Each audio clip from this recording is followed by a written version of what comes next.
Well, you've been thinking about it already, but have you got her out yet? Look, it's time, okay? Strings that look like that just aren't going to cut it.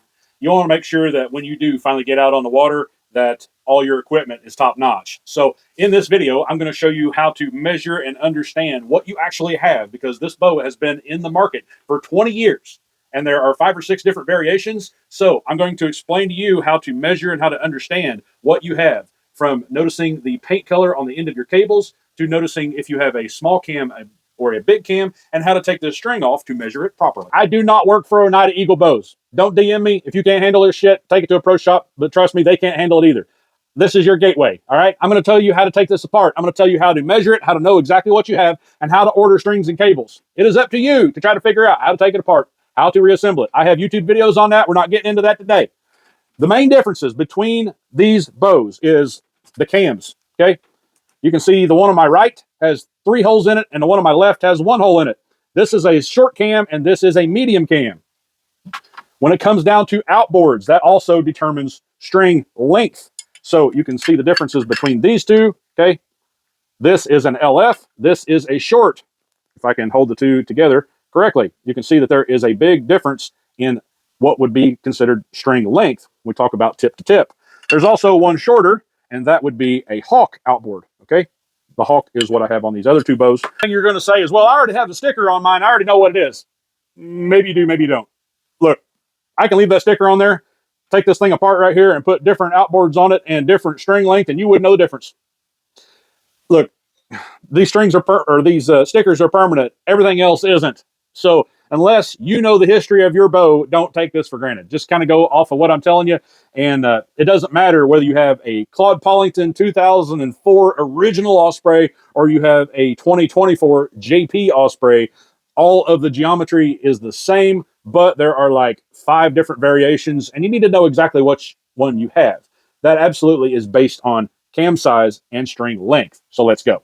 So there's 3 different ways that you can take this bow apart, and we don't really have to take it apart to, get things ordered. So all we really need to do is take the string off. Now, there's a couple different ways to take the string off, and I'm going to show you all of them. The first one, and possibly the most sketchy, is to get a couple of dowels, a couple screwdrivers. In this case, I'm going to use 2 LED flashlights, and we're going to wedge them in between the outboard and the power limb. Just make sure that there's no sharp edges on anything. Some 1-inch wooden dowels work really well. And I'm going to show you how to do that safely. First of all, you want to make sure that both of these are within arm's reach, because you're only going to have one hand for this. I'm going to grab the bow by the grip, and then I'm going to step on the string right in the center where I would grab it. I'm going to pull the bow up until it breaks off, and then I'm going to take these and I'm going to put them right here on both sides. Okay? Then I'm going to let the bow down slowly and make sure that pressure goes on the outboards evenly. Okay? Then I can take my string off and we can measure it. So another way to do this is with what's called lever blocks. Now, this is a molded piece that's specifically designed for this operation.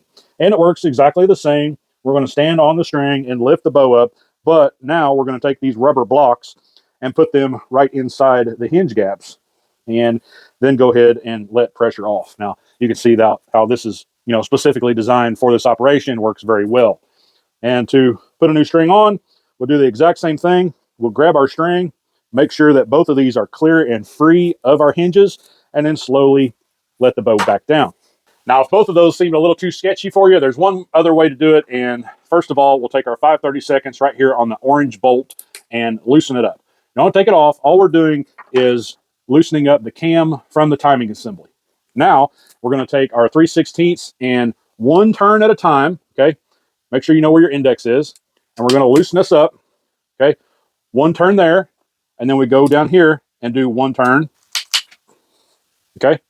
Until both sides are loose enough. Go in about 4 turns each side, and you can see that I've got a gap all the way through there, okay? That's about where I like to stop. Now, at this point, you can sit in a chair, okay? Put that outboard down in between your legs and pull on the top limb, okay? Ideally, you make both of them, pressurized the same. And I can just simply reach up and take the string off. Before I let pressure up, I want to hold the riser and just let pressure up softly, all right? Now you can see that there is no pressure on these cables And when it comes time, I can actually take these cables off of this bow. Now let's get into how to measure this string.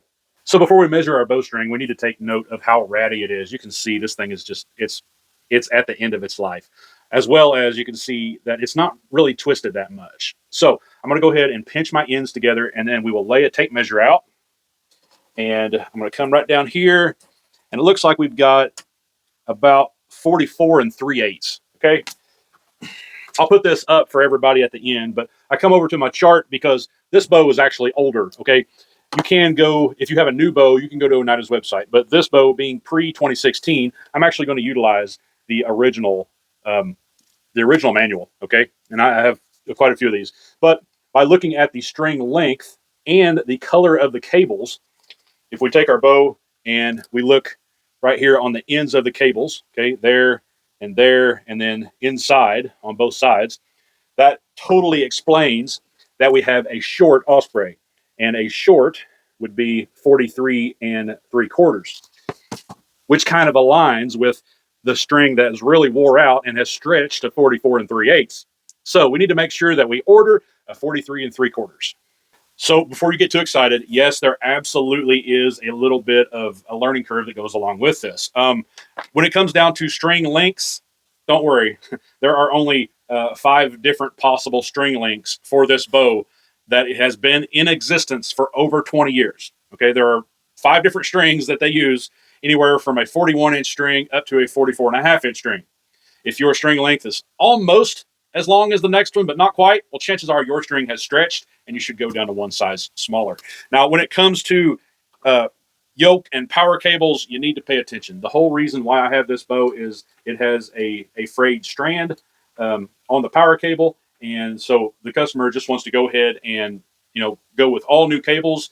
And now comes the time where I'm going to show you where to go. All right. So let me go over into screen record mode and introduce you to gstringbowstrings.com.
Ask questions. I can't answer them if you don't ask. Now, in today's video, I bought parts for 5 different bows. My buddies, my primary, my backup, my wife's, and her backup.